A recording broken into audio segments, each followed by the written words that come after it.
میں ایک خاتون کو جانا جو اسی صورتحال میں تھی۔ جب بھی میں اس کے گھر جاتا ہر جگہ زائد المیعاد بلوں کے ڈھیر دیکھتا۔ وہ ہمیشہ کہتی کہ وہ اپنے مالی حالت کو سنوارنے کی کوشش کر رہی ہے، لیکن ہر مہینہ پچھلے مہینے سے بدتر ہوتا جا رہا تھا۔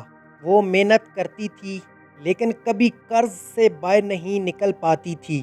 ایک دن میں نے اس سے پوچھا، کیا تم نے کبھی غور کیا کہ تمہارا گھر تمہاری مالی حالت کی عکاسی کرتا ہے؟ اگر تم اپنے آس پاس کی چیزوں کو منظم نہیں کر سکتی تو اپنے اندرونی معاملات کو کیسے سنوارو گی؟ یہ سن کر وہ سوچ میں پڑ گئی۔ پھر اس نے کچھ نیا کرنے کا فیصلہ کیا۔ اس نے تمام زائد المیعاد بل جمع کیے جو ادائیگی کے قابل تھے، انہیں ترتیب دیا اور پرانے کاغذات کو ضائع کر دیا۔ اس نے ایک ایسا نظام بنایا جہاں وہ صرف مستقبل کے مالی ذمہ داریوں پر توجہ دے سکے اور ماضی کے بوجھ میں نہ جکڑی رہے۔ چند ہفتوں بعد حیرت انگیز تبدیلیاں آئیں۔ اس کا کام بہتر ہونے لگا۔ اس نے اپنے قرضوں کو دوبارہ طے کرنے کے طریقے تلاش کیے اور برسوں میں پہلی بار وہ ایک مہینہ بغیر مالی دباؤ کے مکمل کرنے میں کامیاب ہوئی۔ کیا یہ محض اتفاق تھا؟ میں کہوں گا یہ ذہنیت کی تبدیلی تھی، اور یہی وہ چیز ہے جو آپ کو بھی کرنی چاہیے۔ اگر آپ کے پاس زائد المیعاد بل جمع ہو چکے ہیں تو انہیں ترتیب دیں۔ اگر ضرورت ہو تو انہیں کسی ایسی جگہ رکھیں جہاں آپ واضح طور پر اپنے منصوبے دیکھ سکیں، لیکن انہیں کبھی بھی اپنے مالی حالت یا مستقل یاد دہانی نہ بننے دیں۔ ایسا آپ کی توانائی کا جواب دیتا ہے۔ اگر آپ افراتفری میں رہتے ہیں تو آپ ماضی کو مزید افراتفری کی طرف متوجہ کریں گے۔ اگر آپ نظم و ضبط پیدا کریں گے تو آپ ترتیب اور استحکام کی طرف بڑھیں گے، اور ترتیب سے وضاحت پیدا ہوتی ہے اور وضاحت سے مواقع آتے ہیں۔ آپ شاید اب سوچ رہے ہوں، لیکن باپ میرے بل حقیقی ہیں، مجھے انہیں ادا کرنا ہے، میں انہیں نظر انداز نہیں کر سکتا۔ میں آپ سے مکمل اتفاق کرتا ہوں۔ یہاں مقصد یہ نہیں ہے کہ مسائل کو نظر انداز کیا جائے، بلکہ روزانہ انہیں ایک ایسے انداز میں دہرانا چھوڑ دینا ہے جو آپ کو مفلوج کر دیتا ہے۔ اضطراب کو عمل میں بدلیں۔ اپنے بلوں کو خوف کے ساتھ نہیں بلکہ ایک منصوبے کے ساتھ دیکھیں۔ ایک نوٹ بک لیں، اپنے مالی ذمہ داریاں لکھیں، اہداف مقرر کریں اور ان پر عمل کریں، لیکن قرضوں کے کاغذات کو کبھی اپنے زندگی اور ذہن پر قابض نہ ہونے دیں۔ مجھے ایک بات بتائیں، آپ کی الماری میں کتنے پرانے کپڑے جمع ہیں؟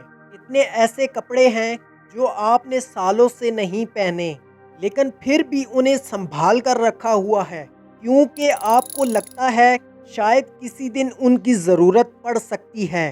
شاید وہ پرانی شرٹ جس کا رنگ مانگ پڑ چکا ہے، وہ جینز جو اب آپ کو فٹ نہیں آتی، اب وہ کوٹ جو اتنے عرصے سے وہاں لٹکا ہوا ہے کہ آپ کو وہ یاد بھی نہیں کہ وہ کب کا ہے۔ اور میں آپ سے پوچھتا ہوں، آپ انہیں ابھی کیوں رکھے ہوئے ہیں؟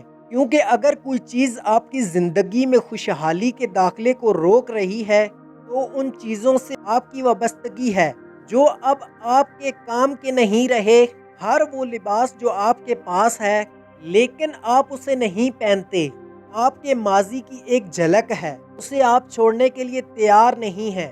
کیا آپ جانتے ہیں کہ مالی طور پر کامیاب افراد لباس کے بارے میں ایک خاص طرز عمل ہوتا ہے؟ وہ فالتو چیزیں جمع نہیں کرتے، وہ ایسے کپڑے نہیں سنبھالتے جو ان کی موجودہ شخصیت کی عکاسی نہ کرتے ہوں، اور سب سے اہم بات، وہ وہی پہنتے ہیں جو انہیں طاقتور، بااعتماد اور دنیا کا سامنا کرنے کے لیے تیار محسوس کراتا ہے۔ مجھے ایک بہت کامیاب بزنس مین کی بات یاد ہے۔ اس نے مجھ سے ایک راز شیئر کیا جو میری سوچ کو مکمل طور پر بدل گیا۔ اس نے کہا، اگر تم خوشحال بننا چاہتے ہو تو تمہیں اپنے امیر ورژن کی طرح لباس پانا سیکھنا ہوگا۔ تم اپنے الماری میں غربت کا ماضی رکھ کر خوشحالی کا مستقبل نہیں پا سکتے۔ یہ بات میرے لیے بالکل معنی خیز تھی۔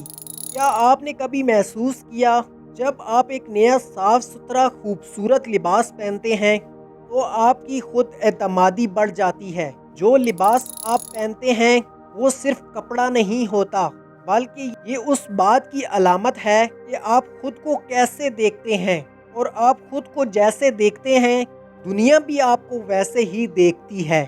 تو میں نے اپنی ایک دوست کو ایک چیلنج دیا۔ میں نے اس سے کہا کہ وہ اپنی الماری میں موجود تمام کپڑے نکالے جو وہ نہیں پہنتی، وہ سب جو بوسیدہ ہو چکے ہیں، وہ سب جو اس کے مستقبل کی شخصیت کی نمائندگی نہیں کرتے۔ وہ تھوڑی ہچکچائی لیکن بالآخر مان گئی۔ جب اس نے اپنا کام مکمل کیا تو اس نے محسوس کیا کہ اس کی آدھی سے زیادہ الماری خالی ہو چکی تھی۔ اور جانتے ہیں پھر کیا ہوا؟ چند ہی ہفتوں میں اس کے لیے ایک ایسی نوکری کی پیشکش ہوئی جس نے اس کی زندگی بدل دی۔ کیا یہ جادو تھا؟ نہیں، یہ توانائی کی بات ہے۔ یہ نئے مواقع کے لیے جگہ بنانے کا عمل ہے۔ یہ اپنی زندگی میں خوشحالی کو جگہ دینے کو اجازت دینا ہے۔ اب میں آپ سے پوچھتا ہوں، کیا آپ ترقی کرنا چاہتے ہیں؟ کیا آپ مالی طور پر کامیاب ہونا چاہتے ہیں؟ تو سب سے پہلے وہ کام کریں جو ابھی آپ کے اختیار میں ہیں۔ اپنی الماری کھولیں، ہر لباس کو غور سے دیکھیں، خود سے پوچھیں، یہ اس امیر شخص کی نمائندگی کرتا ہے جو میں بننا چاہتا ہوں؟ اگر جواب نہیں ہے تو اسے ہٹا دیں، کسی ضرورت مند کو دے دیں، بیچ دیں، کچھ بھی کریں، اسے سنبھال کر مت رکھیں، کیونکہ جب تک نئے چیزوں کے لیے جگہ نہیں بنائیں گے وہ آپ کی زندگی میں داخل نہیں ہو سکتی۔ خوشحالی ایک بہاؤ ہے، ایک حرکت ہے۔